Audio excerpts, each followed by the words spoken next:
Headquarters of common sense. Talk Radio. It's International Women's Day. Who better to talk to about that than Spectator writer and founder of Standing for Women, Kellie Jay Keen. Good evening, Kellie Jay. Hello, good evening.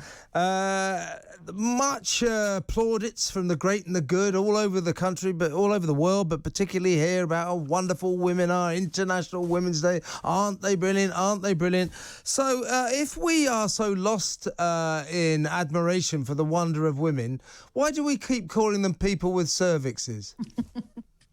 Well, look, it goes right the way back to the first time we decided to allow a man to have any sort of woman word affixed to his descriptor. Once you do that, Kevin, I'm afraid all bets are off. It no longer belongs to women. The word woman no longer belongs to women, and therefore we have to have other words to describe women. Up and down the country today, there is many a man sitting in a library who calls himself a woman being celebrated on International Women's Day. Police forces are doing it. I think it was Staffordshire Police tweeted out on International Women's Day, they couldn't find an actual woman. They picked an officer who was talking about their trans journey. So really, once we allow the dilution of the word woman, really all bets are off. I should stress, Kellie Jay, you know I have to do this. These are your personal opinions, which I'm very happy to talk to you about. Now, as I say, pregnant people, people with cervixes. So you get this all the time. There's always loads and loads of different words you can call what we may traditionally refer to as females. You never hear men referred to as people with testicles. That's sexist, isn't it? Well, yeah, but that's the only way this whole thing can exist. The whole way any of this has happened, none of it could have happened if we were in a truly sexist-free society. So the fact that it is happening to women, the fact that so many women are even joining in, which I find mind-boggling, but the fact it is happening to women is because the foundation upon which all of this is built is deeply misogynist. Well, I tend to, I certainly feel it's sexist. It certainly doesn't seem to be fair.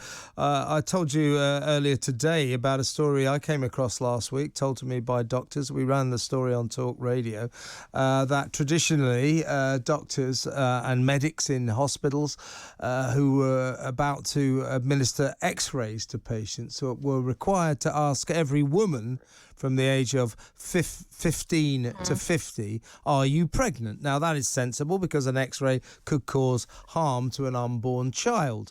That directive has been changed to they have to ask every single patient between the age of 15 and 50, are you pregnant?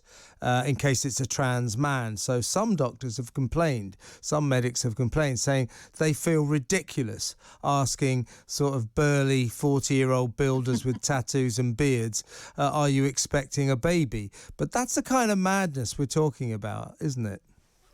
Yeah, what a waste of time and effort, because I'm assuming there's a directive that's gone out, so everybody's had to read some sort of email, or maybe there's been some training.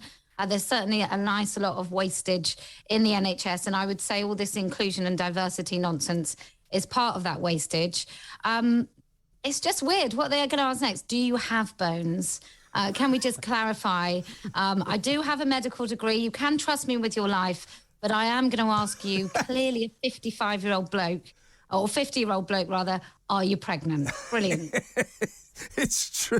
That's a really good point. I mean, it is absurd, but this culture, the culture we're talking about, as I'm sitting on my unbiased pedestal here as a completely impartial radio presenter, but it does strike me that all this people with cervixes lark is derogatory to females. And therefore, where we all are going, oh, International Women's Day, aren't women wonderful? Why do we keep trying to cancel them? Nobody tries to cancel men, but they try to cancel women. It's become, look, the word woman, as we sometimes dance around, and you're always incredibly professional, but as we sometimes dance around this word woman, that's what my whole campaign, that's what Standing for Women is all about. It's all about the word woman and the importance of the word woman. And that's why it's become almost an impolite thing to say, to call women. I mean, it's fine to call men women. That's a perfectly reasonable, rational and polite thing, apparently, in 2022 to do. But if a woman insists on being called a woman, she's a transphobic bigot. That's true. It's a good point as well. Let's talk about the Scottish Gender Recognition Reform Bill. That's been around since 2004, but they want to reform it to make it easier for people to trans. Now, I think you agree with me. I mean, if anybody wants to transition, that's great. I mean, please do.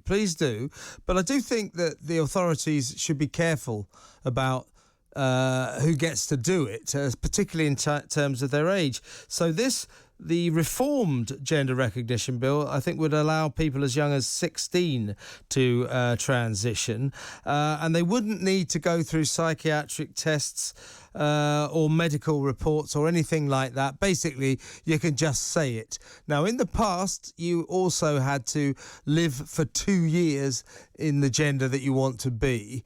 I'm never quite sure what that means. I assume it just means you wear women's clothes if you want to be a woman, or bloke's clothes if you want to be a man, for 2 years. Now, that's going to be reduced to 6 months. I think that's probably neither here nor there. But not requiring psychiatric reports or medical reports and just allowing some 16-year-old kid to say, I want to transition, that strikes me as slightly problematical. Well, let me just be really clear what my position on the GRA and actual gender recognition. I don't think we really even know what gender means. I don't think there's any legal definition. B, I don't think transition is actually something that needs to be recognised by the state, because then it imposes certain restrictions or limitations on the freedom of women to organise as a single-sex grouping. So I really, really don't like the idea of the state getting involved at all. However, what's really concerning is if a 16-year-old can self-identify, can a 16-year-old then claim discrimination against the NHS if they don't remove healthy breasts?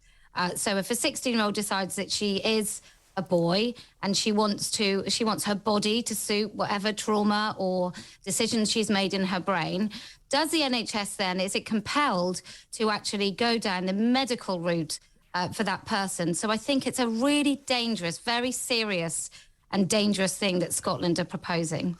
The Social Justice Secretary up there, Shona Robison, she said that this is what she was referring to is the problem, which I assume does happen sometimes, of predatory men, sort of saying, I now identify as a woman, and therefore they're allowed to go into female changing rooms, female spaces, and potentially commit sexual crimes, or at the very least a little bit of kind of gawping.